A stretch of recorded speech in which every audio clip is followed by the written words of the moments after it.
기독교는 축제의 종교예요. 축제의 신앙이에요. 그리고 그리스도인들의 삶은 축제의 삶이어야 한다고 믿습니다.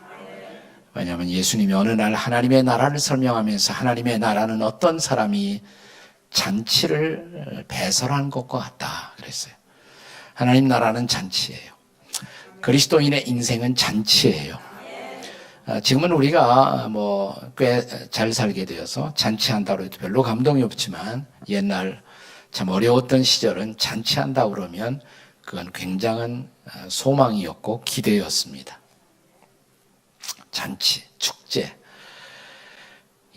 잔치의 가장 커다란 특성은 기쁨이죠. 설렘이고 기쁨입니다. 여러분 기쁘십니까? 기쁘신 분들이 많은 것 같아요. 근데 한 서너 분은 안 기쁘신 것 같고.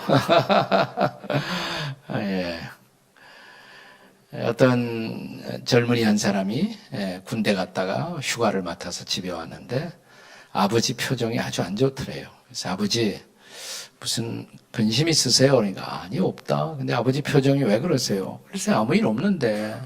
정말 아무 일 없어요? 그러니까 아무 일 없다. 근데 왜 표정이 그래요? 글쎄다. 내가 차 한 잔 계속 마셔서 그런가? 무슨 차 마시세요? 그러니까 내가 요즘 구기자 차를 마신다. 구기자. 그러니까 이 아들이 잠깐 기다리세요. 그랬더니 밖에 나왔더니 뭐 사왔대요. 뭐 사왔어요?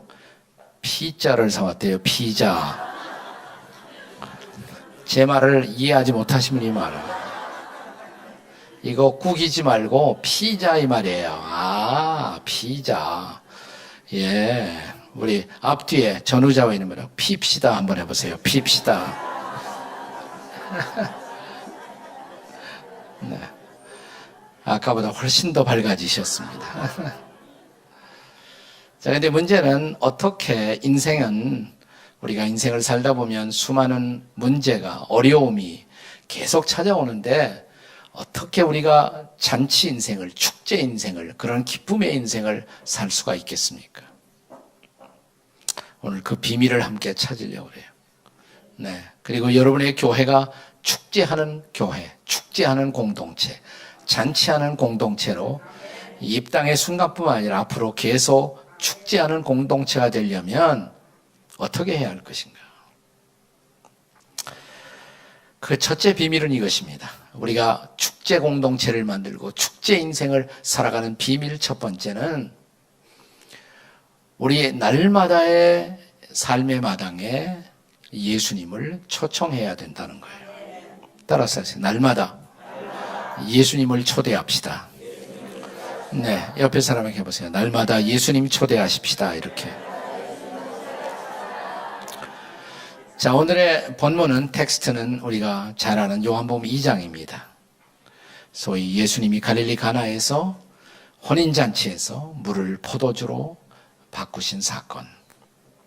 예수님의 공적 생애의 첫 번째 기적이 바로 이 잔치집에서 시작이 됩니다. 첫 번째 교훈을 이 잔치집에서 주셨어요.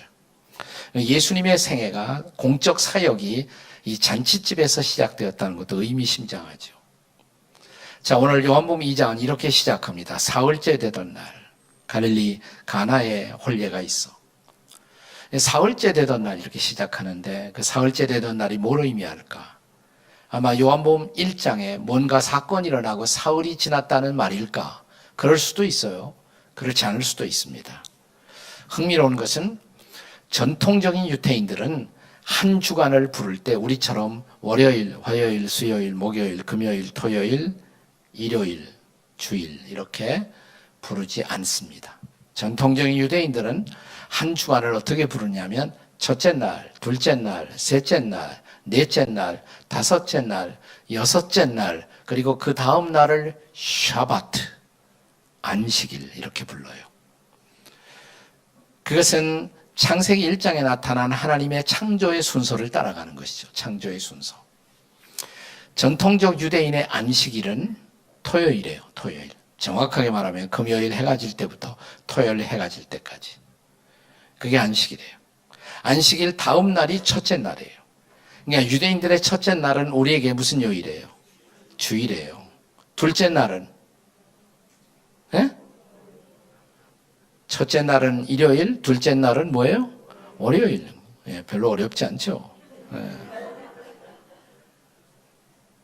자, 주일날이 첫째 날이에요. 월요일 날이 둘째 날이에요, 사실. 월요일은 둘째 날이에요. 그러면 사흘째 되던 날은 무슨 요일이에요? 예? 화요일이지, 화요일. 사흘째 되던 날이 화요일이에요, 화요일. 네, 그런데 아주 전통적인 옛날 유대인들은 한 주간의 날짜 가운데서 제일 좋아하는 것이 뭐냐면 이 사흘째 되던 날이에요. 그래서 그때 결혼식을 해요. 우리처럼 주말에 토요일에 하는 것이 아니라. 왜 그랬을까? 자, 창세기 1장에 보면 첫째 날 하나님이 뭘 지으셨어요? 혹시 창세기 1장 이런 거 읽어보셨습니까? 성경의 첫 페이지. 빛이 있으라. 빛을 만드셨어요. 둘째 날 궁창 위의 물과 아래의 물로 나뉘어라. 그러니까 하늘과 바다를 만드신 거예요. 사흘째 되던 날, 셋째 날 뭘 만드셨어요? 땅을 만드세요, 땅. 그리고 땅을 향해서 명령하십니다. 땅이여, 씨를 맺는 열매와 과목을 내라. 땅에서 씨가 우물 터요, 꽃이 피어요, 열매를 맺어요. 아주 좋은 날이에요. 그래서 사흘째 되던 날 유대인들은 뭘 한다? 결혼식을 한다. 그걸 생각하셔야 돼요. 자, 그리고 다시 읽어보세요. 여기 요한복음 2장 1절. 사흘째 되던 날 갈릴리 가나에 혼례가 있어. 예수의 어머니가 거기 계시고. 근데 3절에 보시면 포도주가 떨어진지라. 포도주는 이스라엘의 잔치, 결혼 잔치에서 있어도 좋고 없어도 좋은 것이 아니에요. 포도주 없으면 이스라엘에서는 결혼식을 진행할 수가 없어요. 잔치를 할 수가 없어요. 그건 그분들의 문화니까 그 문화예요. 그런데 포도주가 떨어졌어요. 그럼 어떻게 해야 돼요? 잔치를 닫아야 돼요. 잔치 계속할 수가 없어요. 잔치에 위기가 온 거예요. 굉장한 위기가 온 거예요. 근데 그럼에도 불구하고 포도주가 떨어졌는데 잔치가 계속되었어요. 파티가 계속되었어요. 축제가 계속되었어요. 그것이 어떻게 가능했을까? 2절이 그 비밀이에요. 2절. 자, 요한복음 2장 2절에 보시면 예수와 그 제자들도 혼례에 뭘 받았다? 청함을 받았다. 누가 초청을 받았어요? 예수님이. 이 잔치집에 예수님이 초대를 받으셨다 이 말이에요. 초청을 받으셨어요. 그래서 예수님이 거기 계셨어요. 그게 중요해요. 예수님이 초청받아 오셨기 때문에, 거기 계셨기 때문에 포도주가 떨어졌지만, 문제가 생겼지만, 위기가 생겼지만 잔치는 계속된 것입니다. 그럼 예수님이 어떻게 초대를 받았을까? 자, 가능한 가설. 첫 번째 가설은 뭐냐면, 자, 조금 읽다 보면 예수님의 어머니 마리아가 등장해요. 마리아가 거기 잔치집에 종들에게 막 하인들에게 명령을 해요. 아무리 종들이지만 남의 집 잔치에 가서 남의 집 종들에게 명령하는 거 쉽지 않죠. 그래서 성경학자들은 생각하기를 아마도 예수님의 어머니 마리아와 이 잔치집은 아마 인척 관계였을 것이다. 친척 관계였을 것이다. 그러니까 이렇게 종들에게 뭐를 명할 수가 있었을 것이다. 가능해요. 그럴 수가 있어요. 또 하나, 가능한 가설 또 하나는 뭐냐면, 자, 오늘 본문은 요한복음 2장입니다. 2장 전에는 몇 장이 있을까요? 저는 절대로 어려운 질문하지 않아요. 당연하고 쉬운 질문만 해요. 자, 2장 전에 몇 장? 1장. 1장에 보시면 예수님이 제자들을 부르세요. 제자들을. 자, 뭐 베드로를 부르시고 안드레를 부르시고 빌립을 부르시고, 요한복음 1장 마지막에 보시면 예수님이 부르시는 한 제자가 있어요. 1장 마지막에 어떤 제자를 부르세요? 나다나엘. 예, 나다나엘. 네, 나다나엘 부르세요. 근데 나다나엘이 요한복음 1장 마지막에 등장하고 사라져요. 다시는 요한복음에 등장하지 않아요. 그런데 등장해요. 어디에? 제일 마지막 장에. 자, 요한복음 제일 마지막 장 찾아보세요. 마지막 장. 요한복음 제일 끝장. 몇 장? 21장. 자, 21장 1절. 그 후에 예수께서 디베리아 호수에서, 그 후라는 것은 부활하신 후에, 예수님이 십자가에 죽으시고 부활하신 후에 디베리아의 별명은 갈릴리예요. 갈릴리가 디베리아 호수예요. 거기에서 제자들에게 나타내셨어요. 부활하신 주님이 제자들을 갈릴리에서 만나고 계세요. 근데 만나주신 제자들의 이름이 리스트가 2절에 기록돼요. 21장 2절에. 자, 예수님이 만나주신 제자들 누굽니까? 시몬 베드로와 디도모라는 도마와 그 다음에 어떤 제자 이름이 등장해요? 나다나엘. 나다나엘이 거기 등장해요. 그런데 나다나엘은 그냥 나다나엘이라고 그러지 않고 어디 사람 나다나엘? 갈릴리 가나 사람 나다나엘. 네, 갈릴리 가나 출신이라는 거예요. 자, 그런데 지금 요한복음 2장의 혼인잔치가 어디에서 벌어지고 있어요? 갈릴리 가나에. 근데 나다나엘이 어디 출신? 갈릴리 가나 출신. 갈릴리 가나는 그 당시나 예수님 당시나 지금이나 조그만 마을이에요. 지금도 성지순례 가시면 이 갈릴리 가나는 아주 작은 마을이에요. 예수님 당시에는 더 적었어요. 성경학자들은 예수님 당시에는 불과 200호 남짓한 마을. 자, 이런 마을에서 잔치가 벌어지면 그건 한 집 잔치가 아니에요. 무슨 잔치예요? 동네 잔치. 동네 잔치. 그리고 유대인들의 결혼 잔치는 하루에 끝나지 않아요. 보통 한 주간씩 가요. 그러니까 그 잔치를 준비하기 위해서 동네 사람이 다 모여왔을 거란 말이죠. 그렇죠? 네. 그래서 함께 잔치를 준비해요. 근데 모여온 동네 사람들이 함께 대화하면서 그들에게 탑 뉴스가 뭐냐? Yes, 탑 뉴스. 네. 탑핑 뉴스가 뭐냐? 제일 가는 뉴스가, 우리 마을에 똑똑한 청년 나다나엘이 메시아라고 불리워지는 예수의 제자가 되었대. 그러자 누군가가 그래? 그러면 이번 잔치할 때 나다나엘을 통해서 나다나엘의 스승이신 메시아 예수라는 분을 한번 초청하면 어떨까? 그래서 예수님이 초청받아 이 잔치집에 왔을 가능성이 있다, 없다? 없으면 제가 왜 이렇게 설명하려고 애를 쓰겠어요? 그죠? 네. 자, 그래서 와 계셨어요, 예수님이. 그게 중요해요. 예수님이 초대받아 오셨어요. 거기 계셨어요. 문제가 생겼어요. 위기가 생겼어요. 그러나 예수님이 초대받아 오셨기 때문에 그분이 해결하셨어요. 인생에는 문제가 있어요, 계속. 우리 집에도 문제가 있어요. 우리 직장에도 문제가 있어요. 우리 일터에도 문제가 있어요. 우리나라 남북 대치 속에서 계속 문제가 계속되고 있어요. 그러나 예수님이 초대받아 오시면 잔치는 계속할 수가 있습니다. 여러분의 교회도 문제가 있을 수가 있어요. 그러나 예수님을 초대하시고 예수님이 계시면 이 교회당 안에서 잔치는 계속될 것입니다. 나는 여러분의 교회가 계속 잔치하는 교회가 되시기 바랍니다. 축제하는 교회가 되시기 바랍니다. 그러려면 어떻게 해야 돼요? 예수님을 초대해야 돼. 날마다 초대해야 돼. 예배 시간마다 초대해야 돼요. 나는 여러분 중에 대부분이 일생에 한 번은 다 예수님을 마음속에 구주와 주님으로 초대한, 그래서 정말 예수님을 영접하고 그리스도인들이 되신 분들이라고 믿습니다. 맞습니까? 근데 한국 교회 문제는 예수님을 영접하고 초대했다고 하는 사람들은 많은데 날마다 삶을 살 때는 예수님과 상관없이 살아요. 그게 문제예요. 예수님이 없는 것처럼 살아요. 하나님이 안 계시다 이렇게 믿는 사람들을 우리는 무신론자라고 그래요. 네, 무신론자에도 종류가 있어요. 여러 가지 무신론이 있어요. 그 중에 이런 무신론이 있어요. 실천적 무신론자. 실천적 무신론. Practical Atheism. 실천적 무신론. 실천적 무신론자는 교회에 열심히 나오는 사람일 수가 있어요. 실천적 무신론자는 교회의 재직들일 수가 있어요. 실천적 무신론자는 한평생 교회당에 나오는 사람이 있어요. 근데 살아갈 때 보면 예수님, 하나님 없는 것처럼 살아요. 부부싸움 할 때 보면 하나님이 없는 것처럼 싸워.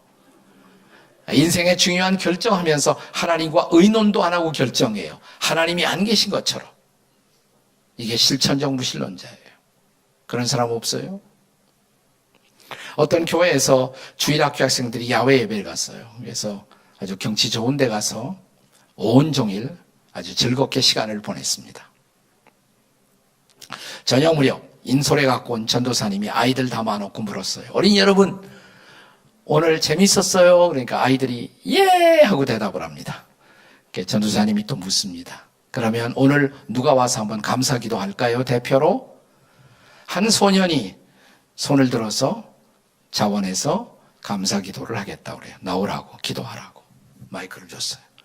소년이 이렇게 기도했답니다. 하나님, 예수님, 오늘 너무너무 재밌었어요. 하나님도 예수님도 우리와 함께 여기 계셨더라면 참 좋을 뻔했어요.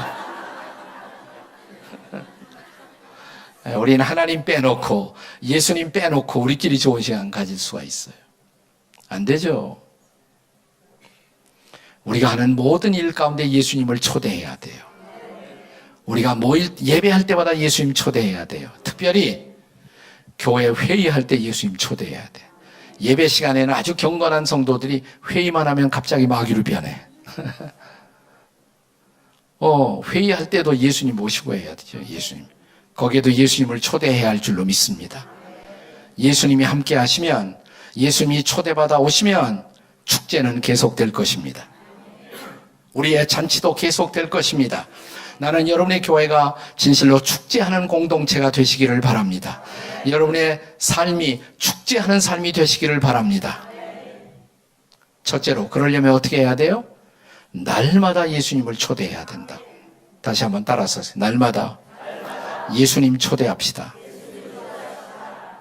두 번째, 우리가 축제의 삶을 살려면, 축제하는 공동체가 되려면 두 번째로 필요한 것은 뭐냐? 따라서 날마다 예수님께 기도합시다.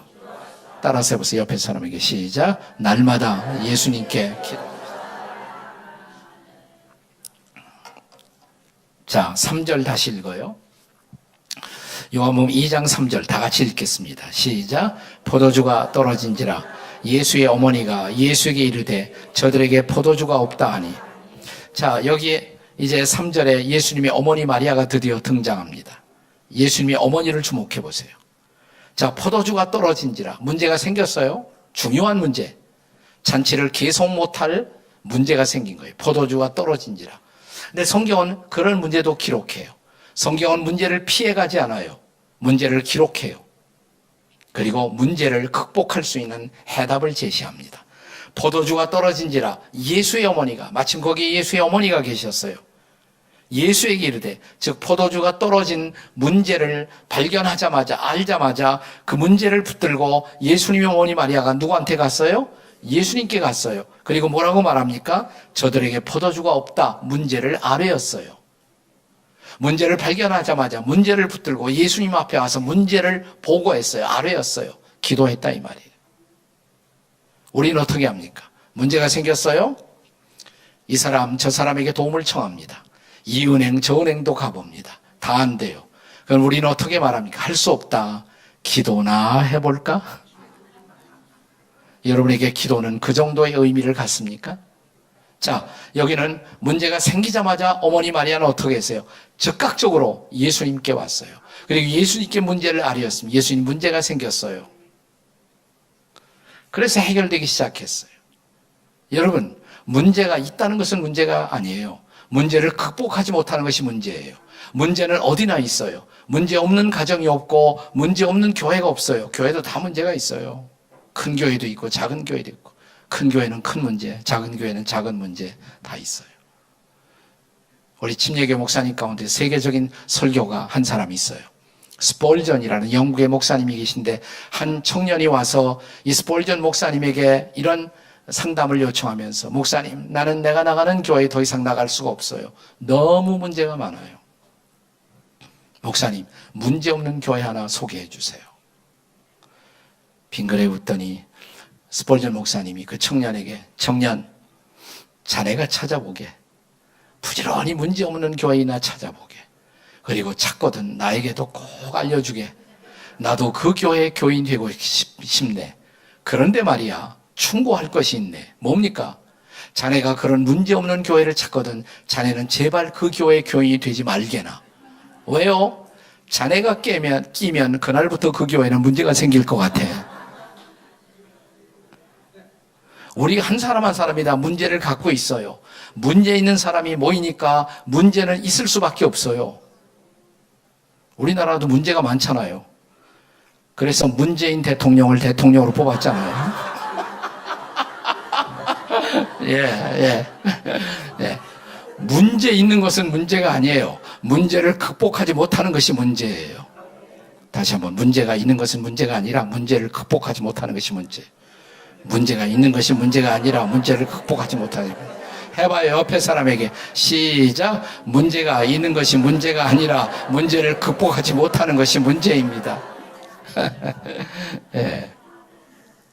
그럼 문제를 극복하는 열쇠가 뭘까? 기도예요. 그것이 바로 기도예요. 네.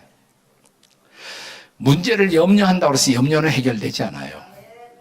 그래서 빌립보서 4장 4절 이하에는 너희는 아무것도 염려하지 말고 모든 일에 기도와 간구로 너희의 구할 것을 감사함으로 하나님께 아뢰라. 그리하면 모든 지각에 뛰어난 하나님의 평강이 그리스도 예수 안에서 너희의 마음과 생각을 지키시리라. 아멘.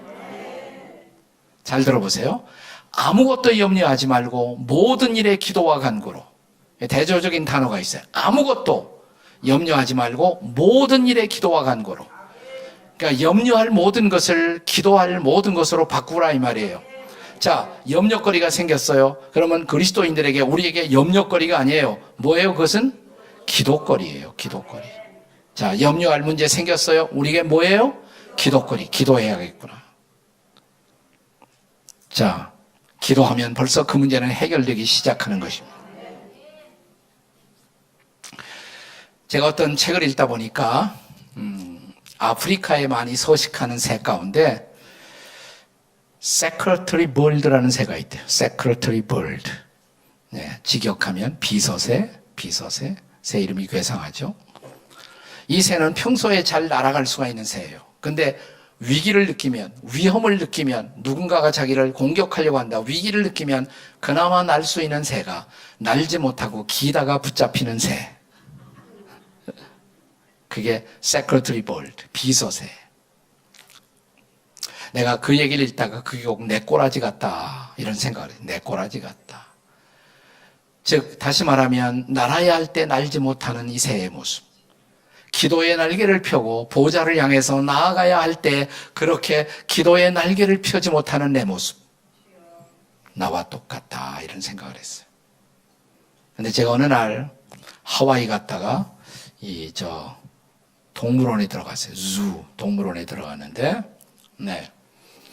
거기 동물원에 쭉 다니다 보니까 뭐라고 썼어요? 세크레터리 볼드. 내가 설교했던 새가 여기 있네. 보니까 이게 좀 칠면조 비슷해. 칠면조. 근데 칠면조보다 다리가 더 긴 것 같아요. 뻗정다리예요. 계속 왔다 갔다 해요. 제가 얼마나 쳐다보냐. 거의 10분 동안 째려봤어요. 왜? 언제 날아가나 날고 싶은 거 봐서. 근데 안 날라오. 옆에 있던 제 아내가 지쳤는지 여보 그냥 갑시다. 그래서 저도 포기하고 딱 돌리는데 푹 나르기 시작해. 그러니까 지금까지 왜 날지 못했느냐? 내가 째려보고 있었으니까. 내가 째려보고 있었으니까. 날더라고요. 여러분 날아야 할 때 날지 못하는 새. 기도의 날개를 펴고 하나님의 보좌를 향해서 나아가야 할 때 그렇게 기도하지 못하는 우리의 모습. 그러니까 문제를 헤어나지 못하는 거예요. 문제는 있어요. 문제는 찾아와요. 위기는 있어요. 위기는 언제나 찾아와요. 그러나 우리가 기도하기 시작하면 이 모든 것은 극복될 것입니다. 문제 많은 세상에서 축제를 계속하는 비밀, 축제의 공동체가 되는 비밀, 축제의 삶을 사는 비밀 어디에 있습니까? 날마다 예수님께 기도하는 거예요.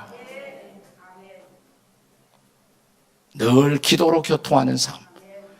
그렇습니다. 나는 여러분의 이 새 성전이 기도하는 성전이 되시기를 바랍니다. 문제를 해결하는 성전이 되시기 바랍니다. 여기서 엎드려 기도할 때마다 문제는 사라질 것입니다. 문제는 극복될 것입니다. 축제는 계속될 것입니다. 잔치는 계속될 것입니다. 우리가 축제의 공동체가 되고 축제의 삶을 사는 비밀, 세 번째로. 세 번째만 하면 저는 끝나. 나는 세 번째 이상 별로 안 해요. 세 가지만 하면 끝나요. 네. 자, 첫 번째가 뭐라고 그랬어요? 첫 번째. 축제의 공동체를 만드는 비밀. 축제의 삶을 사는 비밀. 첫째, 날마다 예수님 초대합시다. 두 번째는 날마다 예수님께 기도합시다. 셋째는 따라서 하세요. 날마다 예수님께 순종합시다. 네. 날마다 예수님께 순종합시다. 자, 다시 요한복음 2장 본문에 5절 보겠어요. 5절. 2장 5절 말씀 다 함께 읽겠습니다. 시작. 그의 어머니가 하인들에게 이르되 너에게 무슨 말씀을 하시든지 그대로 하라. 무슨 말 뭐 하라는 거예요? 그대로 하라는 말이에요. 순종하라 이 말이에요. 그의 어머니가 하인들에게 이르시되 너희에게 무슨 말씀을 예수께서 무슨 말씀을 하시든지 그대로 하라. 순종하라 이 말이에요. 자, 6절. 거기에 유대인의 정결 예식을 따라 두세 통 드는 돌 항아리 6이 놓여 있는지라. 7절입니다. 7절 다 같이 읽어요. 시작. 예수께서 그들에게 이르시되 항아리에 물을 채우라 하신즉 아귀까지 채우니. 아까 마리아는 예수님과 마리아는 기도의 모본으로 등장했어요. 이제 세 번째 여기 등장하는 하인들을 주목해 보세요. 이 하인들은 순종의 모본이에요. 순종의 모본. 돌 항아리 6이 있었어요. 물을 채우라. 예수님이 하인들에게 말씀하시기를 물을 채우라. 자, 지금 이 잔치집에서 필요한 것은 뭐예요? 포도주예요. 예수님 뭘로 채우라고? 물로 채우라고. 아니 예수님 물은 얼마든지 있어요. 지금 이 잔치집에서 필요한 것은 포도주예요. 얼마든지 이렇게 항해할 수 있잖아요. 그런데 물을 채우라 하신즉 아귀까지 채우더라. 이게 뭐예요? 순종했다 이 말이에요. 순종했어요. 자, 그 다음 8절 다 같이 읽습니다. 8절 시작. 이제는 떠서 연회장에게 갖다 주라 하심에 갖다 주었더니. 이제는 떠서 연회장에게 갖다 주라 하심에. 잔치를 주관하는 분에게 갖다 주라. 뭘 갖다 주라는 거예요? 아니죠. 물을 갖다 주라는 거예요. 물을. 갖다 주라 하심에 갖다 주었더니. 자, 지금 이 잔치집에서 포도주가 떨어졌고 필요한 것은 뭐예요? 포도주예요. 사람들은 뭘 기다리고 있어요? 포도주를. 근데 포도주 기다리는 사람들에게 물 갖다 주면 누구를 물 먹이느냐고 그러지 않겠어요? 근데 갖다 주라 하심에 갖다 주었더니, 갖다 주라 하심에 갖다 주었더니 순종했다 이 말이에요. 순종했어. 9절 어떤 일이 일어났습니까? 9절 다 같이 읽습니다. 시작. 연회장은 물로 된 포도주를 맛보고도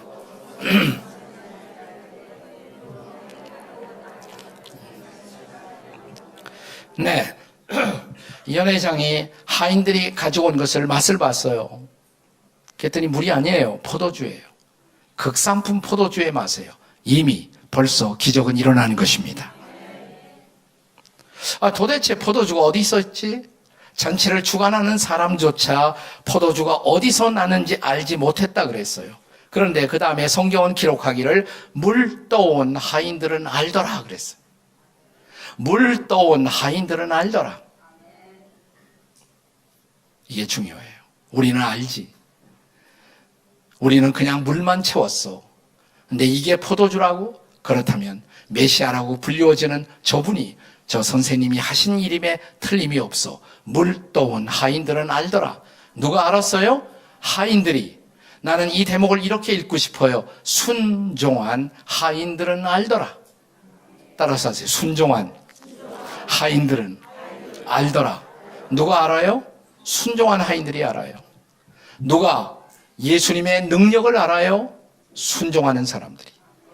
누가 예수님의 일하심의 깊이와 높이를 알아요? 순종한 사람들이. 누가 예수님의 진정한 예수님 되심을 알아요? 순종한 사람들이. 순종해 본 사람들이. 우리가 교회 생활을 얼마나 오래 했느냐 이것은 중요한 것이 아니에요. 얼마나 순종을 배웠느냐 이거 훨씬 더 중요한 것이에요. 히브리서에 보면 이런 말씀이 있어요. 예수님의 일생을 지적하면서 거기 무슨 말씀을 하고 있는 거 아니? 그는 하나님의 아들이시라도 히브리서 5장 8절과 9절의 말씀이에요. 5장 8절 9절에 그는 예수님은 하나님의 아들이시라도 고난을 통해 순종을 배워 온전함에 도달하셨다 이렇게 했어요. 예수님도 순종을 배웠다 이 말이에요. 순종을 학습했다. 예수님도 순종을 배울 필요가 있었다면 저와 여러분은 얼마나 더 순종하는 것을 배워야 할까요? 신앙생활에 연륜이 더해진다. 그만큼 순종을 더 배웠느냐 이 말이에요. 남아프리카의 성자라고 불리워지던 앤드루 머레이는 이런 말을 남겼습니다. 우리가 예수 믿는 순간 우리는 학교에 입학한다. 그 학교의 이름은 순종의 학교이다. 이 학교에서 우리가 평생에 배우는 유일한 레슨이 있다. 그것은 바로 순종의 레슨이다 그랬어요. 순종을 배워야 돼. 성경을 지식을 많이 가는 것보다 더 10개의 지식을 가는 것보다 하나를 배우고 하나를 순종하는 것이 더 중요해요. 순종을 배우지 못한 사람은 뭐냐? 여러분 그냥 깊이 기억하도록 제가 유머로 드리는 말씀이에요. 한번 따라서 하세요. 순종하지 못하면 옆에 사람 쳐다보고 잡종이다. 순종하지 못하면 뭐예요? 잡종이에요. 그러니까 진짜 순종이 되려면 하나님의 순종이 되려면 순종을 배워야 돼. 순종하는 것을 배워야 돼. 내 지식에 맞지 않아도 내 이성에 맞지 않아도 순종하는 것을 배워야 돼요. 유명한 팡세의 저자인 파스칼은 이런 말을 했습니다. 내가 나의 이성을 십자가에 못 박는 순간 그리고 참으로 순종을 배우는 순간 예수는 나의 하나님이 되었다 그랬습니다. 오늘 요한복음 2장은 이렇게 끝나요. 이 갈릴리 가나의 혼인잔치 사건은 이런 말씀으로 끝납니다. 자, 10절 다 같이 읽어요. 10절 시작. 말하되 사람마다 먼저 좋은 포도주를 내고 취한 후에 낮은 것을 내거늘 그대는 지금까지 좋은 포도주를 두었도다. 이 포도주를 맛본 사람들의 고백, 이 집은 갈수록 좋은 포도주가 나온다. 신앙생활은 그래야 돼요. 세월이 더할수록 더 기쁘고 더 감사하고 더 은혜스럽고 더 좋은 포도주가 나와야 돼요. 계속해서 더 좋은. 나는 여러분의 교회가 그런 교회가 될 수 있기를 바랍니다. 네. 과거에 청교도라는 시대가 있어요. 1600년대. 청교도 시대에 그들은 신앙 때문에 많은 핍박을 받았지만 만날 때마다 서로 인사하면서 이렇게 격려했습니다. 청교도들의 인사법이에요. 저를 따라서 하세요. 가장 좋은 것은 아직 오지 않았습니다. 해보세요. 옆에 사람에게 시작. 가장 좋은 것은 아직 오지 않았습니다. 영어로 the best is yet to come 그래요. The best is yet to come. 가장 좋은 것은 아직 오지 않았다. 하나님은 더 좋은 것을 예비하셨어요. 네. 아니 뭐 더 좋기는 앞으로 살아봤자 더 늙어가는데 바울도 늙어갔어요. 근데 바울은 이렇게 말합니다. 내 겉사람은 날로 후패하지만 속사람은 날로 새로워진다. 더 하나님의 영광 앞에 가까워지고 하나님의 기쁨이 더 충만하고 갈수록 더 깊고 아름다운 포도주의 맛처럼 나는 여러분의 신앙의 축제가 그렇게 이어지기를 바랍니다. 여러분의 교회가 그런 축제의 공동체가 되었으면 좋겠습니다. 마지막 절을 읽어보세요. 11절 다 같이 읽겠습니다. 시작. 예수께서 이 첫 표적을 갈릴리 가나에서 행하여 그의 영광을 나타내심에 제 아들이 그를 믿으니라. 아멘. 첫 번째 표적이에요. 예수님이. 이 표적을 통해서 제자들은 예수님이 하나님이라는 것을 믿을 수가 있었어요.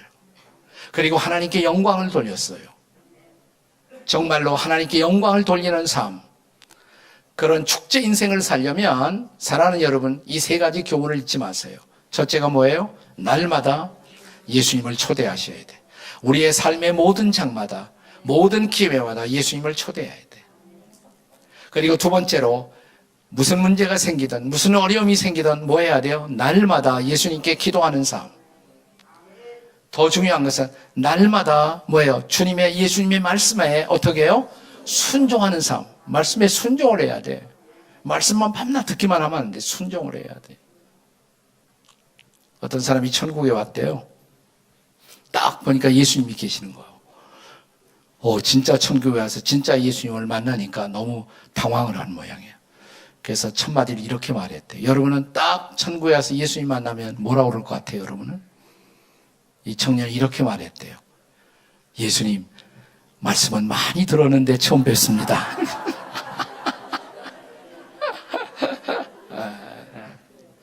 말씀만 밤낮 듣기만 하면 뭐예요? 순종을 해야지, 순종. 순종할 때 기적이 일어나는 것입니다. 순종할 때 축제가 벌어지는 것입니다.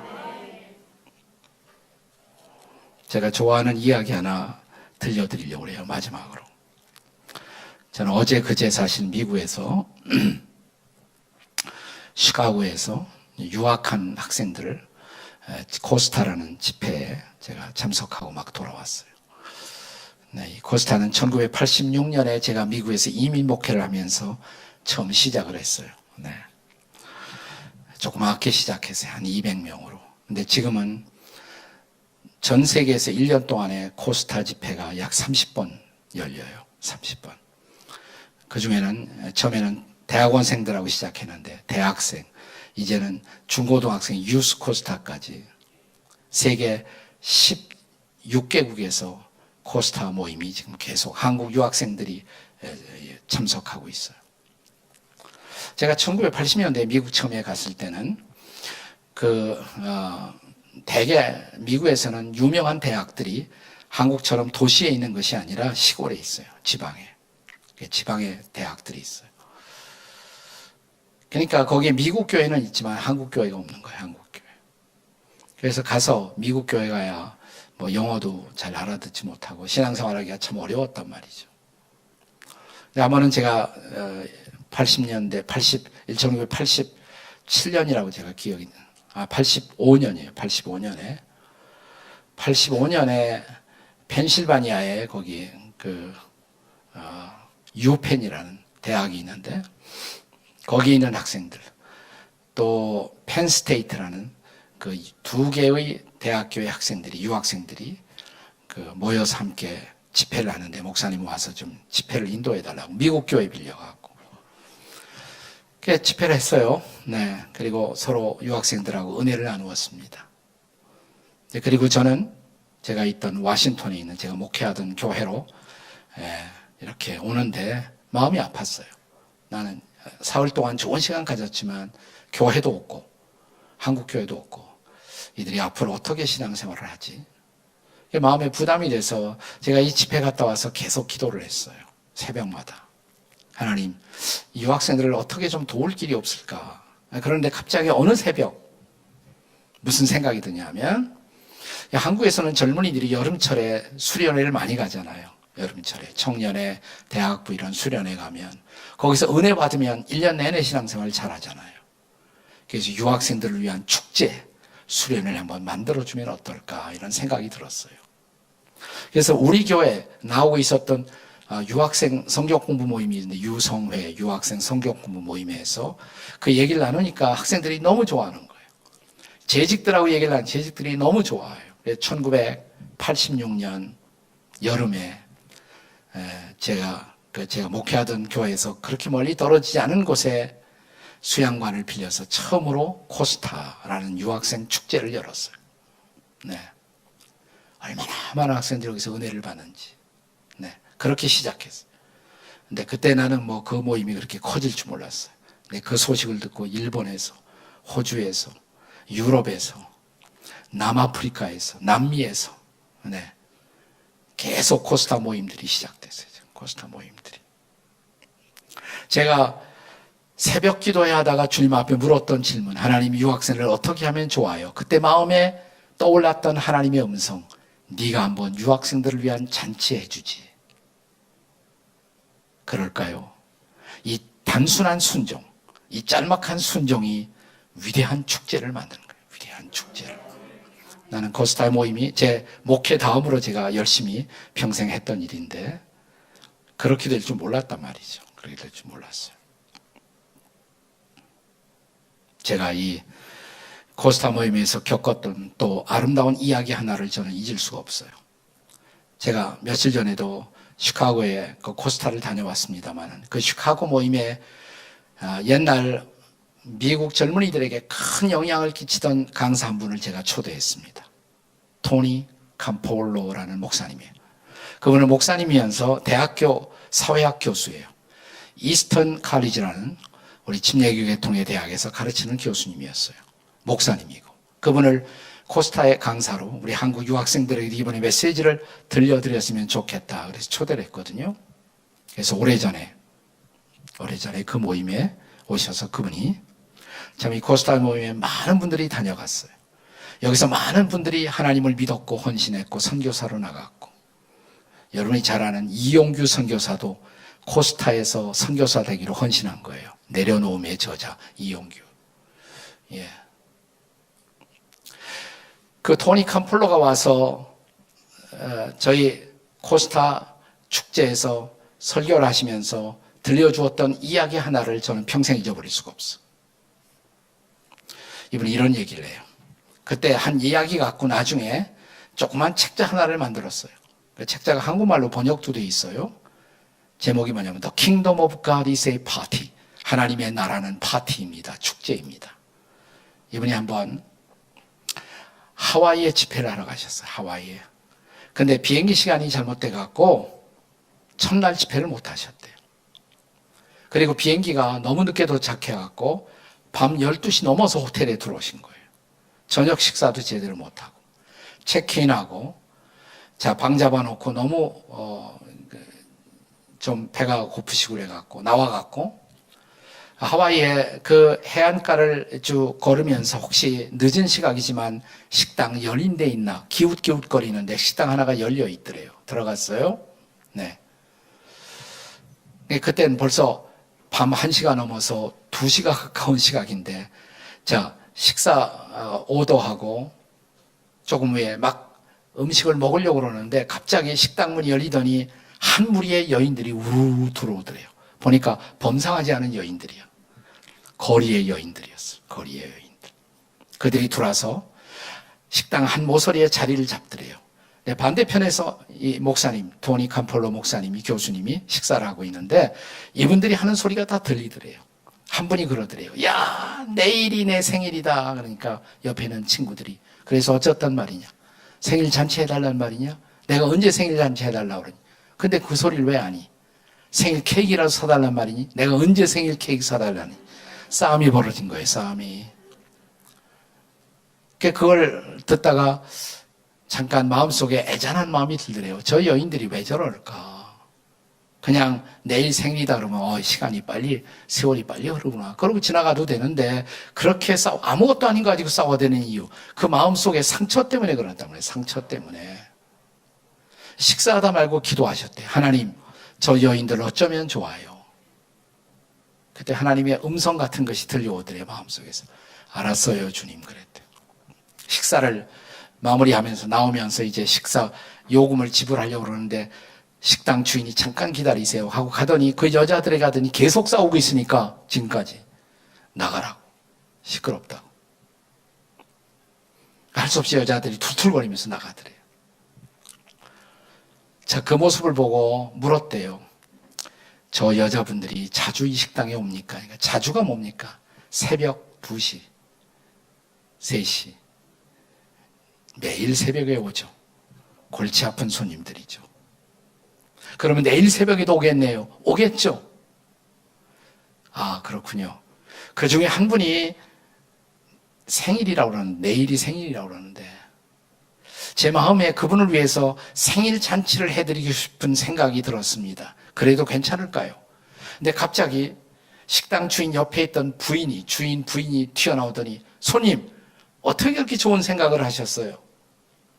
저 여인이 저런 삶을 살지만 그 여자의 이름은 아그네스라는 여자이고 참 마음이 착한 여자예요. 손님이 생일잔치 준비하면 저도 같이 하죠. 아, 그래요? 그럼 우리 같이 합시다. 의기가 투합했어요.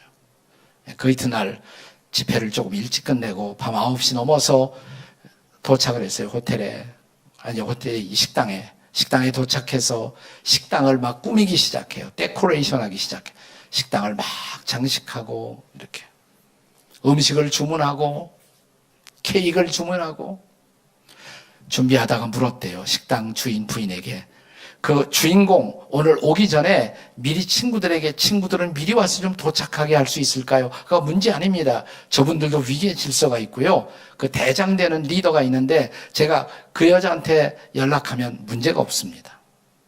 1시쯤 다 와서 사람들이 식당에 자리 잡고 있어요. 2시, 새벽 2시.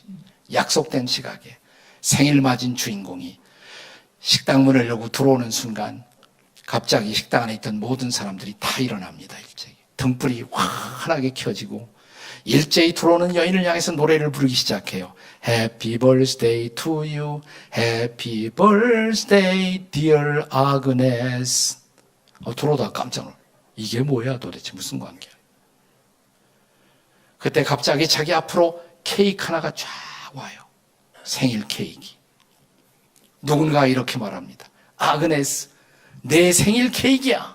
그러자 갑자기 이 여인이 엉뚱한 소리를 하더래요. 이게 정말 제 생일 케이크예요? 누군가 그 생일 케이크 잘라야지. 아니 이거 말이죠. 내가 오래간만에 생일 케이크를 보는데 우리 집이 요 앞이잖아요. 집에 갖다 놓고 며칠만 보면 안 될까요? 그러자 누군가가 그렇게 여기 다른 음식들 많이 있잖아. 갑자기 이 여인은 이 생일 케이크를 보물상자처럼 끌어안고 나가더래요. 그 광경을 보더니 사람들은 숙연한 침묵 속에 빠져들어갔습니다. 그때 토니 캄폴로 목사님이 일어났어요. 여러분, 저는 오늘 이 잔치를 준비한 사람 중에 한 사람입니다. 저는 학교에서 가르치는 선생이고요. 주일날은 교회에서 설교하는 목사이고요. 여러분의 친구 아그네스 저렇게 좋아하잖아요. 여러분의 친구를 위해서 제가 한번 이 시간 기도해도 괜찮을까요? 그러니까 거기 있는 분들이 예, 목사님 기도해 주세요. 토니 캄폴로의 기도가 시작됩니다. 하나님 아버지 보셨습니까? 생일 케이크 받고 저렇게 기뻐하는 여인의 모습을 하나님, 그 여인이 하나님이 사랑하는 딸임을 스스로 알게 하시고 하나님의 사랑 가운데 거하게 하시고 하나님이 얼마나 사랑해서 예수님을 보내주셨는지 십자가에 죽으시고 부활하신 그리스도의 사랑과 구원을 알고 그 은혜 안에 살게 도와주세요. 여기저기서 막 흐느끼는 소리가 들리다. 기도를 마무리할 무렵 누군가가 갑자기 이렇게 말하더래요. 목사님, 우리 찬송도 불러요. 저 어렸을 때 찬양 부른 생각이 나요. 무슨 찬양이요? 이런 찬양이 있잖아요. 예수 사랑하심은 거룩하신 말일세. Jesus loves me for this I know. 막 찬양이 불려집니다. 토니 캄폴로는 이 짤막한 책의 마지막에서 이런 글을 씁니다. 전혀 교회 같지 않은 식당, 교회보다 더 뜨거운 찬양이, 기도가 드려지고 있었고 성령이 움직이고 있었다. 나는 그날 새벽 하나님의 나라가 임하는 것을 보았다. 하나님 나라의 거룩한 축제가 벌어지고 있었던 것이다. 그 책의 마지막에는 이런 말이 기록됩니다. 그날 식사하다가 내가 물었던 단순한 기도의 질문, 하나님, 저 여인들 어떻게 하면 좋아요? 그때 들려주었던 음성, 네가 생일잔치 해줘. 순종했더니 천국이 임했다.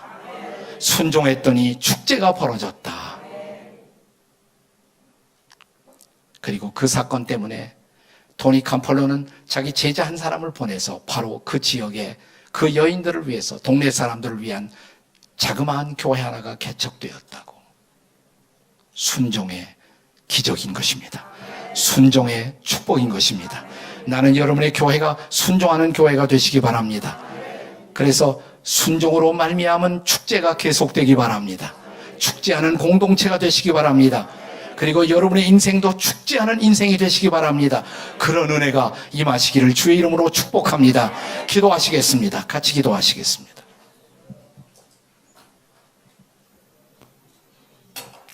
조용히 함께 머리 숙여 기도할 때 우리 반주하시는 분이 예수 사랑하심은 그 찬양을 조용히 한번 반주해 보세요. 예수 사랑하심은 거룩하신 말일세.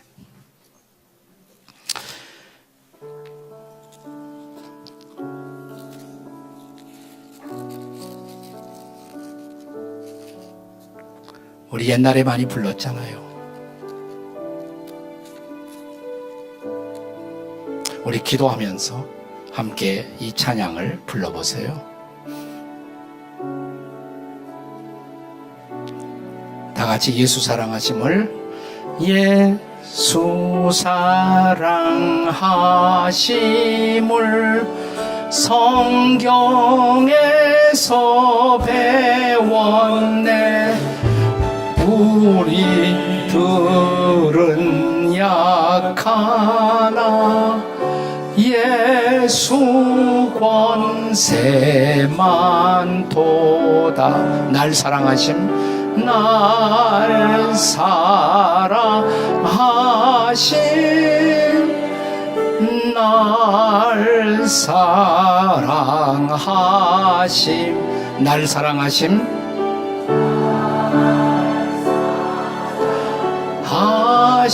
성경에 쓰였네. 성경에 써인 나를 사랑하시고 나를 사랑하시고 나의 죄를 다 씻어 예 죄를 다 씻어 하늘 문을 여시고 문을 여시고 들어가게 하시네. 들어가게 하시네. 날 사랑하심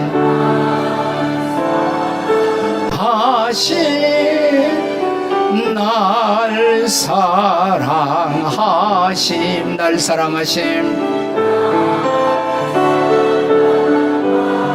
성경에 써있네. 내가 연약할수록 더욱 귀히 여기사 높은 보좌 위에서 낮은 나를 보신 날 사랑하심, 날 사랑하심,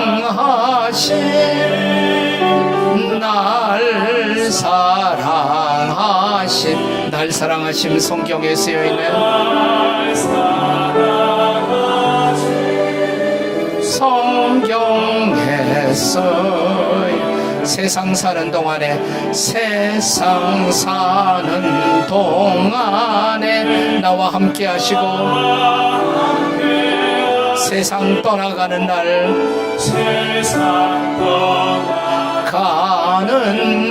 천국 가게 하소. 가슴에 손을 얹고 날 사랑하심, 날 사랑하심, 날 사랑하심, 날 사랑하심. 성경에 쓰였네. 성경에 쓰였네. 하밍, 조용히 하밍.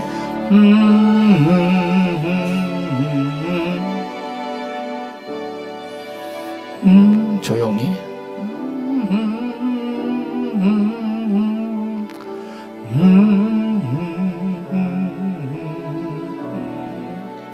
가슴에 손을 얹은 채로 여러분 가슴에 기쁨이 있습니까? 여러분의 가슴에 희망이 있습니까? 여러분의 가슴에 넘치는 감사가 있습니까?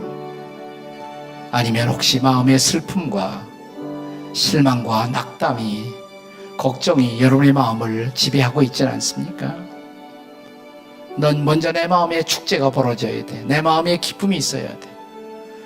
그러면 그 축제가 우리 교회에서도 벌어질 것입니다. 하나님, 제가 이 시간 여러분을 위해서 한번 기도할 거예요. 하나님, 축제의 공동체 교회, 그런데 오늘 예배하면서도 말씀을 들으면서도 아직도 내 마음에 떠나지 않는 근심, 떠나지 않는 고통, 떠나지 않는 염려와 떠나지 않는 근심이 있습니까? 저들을 근심하게 만드는 근심의 영, 좌절의 영, 낙심의 영들은 저들에게서 떠나갈지어다. 부활의 영이여 임하여 주시옵소서. 기쁨의 영이여 임하여 주시옵소서. 축제의 영이여 임하여 주시옵소서.